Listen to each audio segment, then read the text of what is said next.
Good evening, everybody. My name is Rubenstein. On behalf of my co-chair of the Canadian Friends of the Israel Guide Dog Center for the Blind, Marcia Sokolowski. Big hand for Marcia. I'm pleased to welcome you all to this wonderful event this evening. I want to start off with a short story that comes from the Maritime region of Canada. And this involves Jewish sailors and ship captains. Not a lot of Jewish sailors and ship captains in the world, but this story involves that.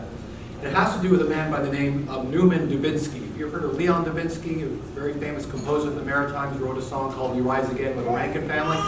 This is his grandfather. And he was a person that supplied the ships that came into the harbor in Sydney off the eastern coast of Nova Scotia, Cape Breton Island.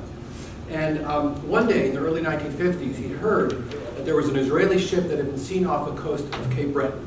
It was docked in Dingwall, Cape Dingwall, all the way in the north part of the island. He was so excited that he made the long drive all the way up north to the northern tip of the island. And there he sees this Israeli ship with the Israeli flag being loaded kind of quietly with large shipments of jeeps from the Canadian government. And as he approached the ship and he saw the Israeli flag fluttering, he was so proud of that, all of a sudden a dog started to bark at him from the ship. He got scared until the Israeli sailor came over, went over and said, "Sheket!" And the dog was quiet immediately. And he was even more overwhelmed now. Not only a ship from Israel, but with a dog who understood Hebrew, right? I often, when I teach my bar mitzvah students, they're not good at Hebrew, I say to them, they're dogs in Israel who understand Hebrew better than you. Anyways, they became fast friends. But I want you to put yourself in the shoes of those people in the 1950s. Most of us here grew up with Israel as already in reality, something we took for granted, perhaps sometimes still do so.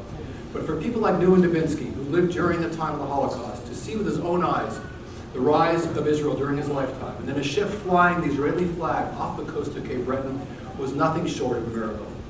What I love about this little anecdote is it ties together a few things. First of all, the remarkable rise of the state of Israel out of the ashes of the Holocaust.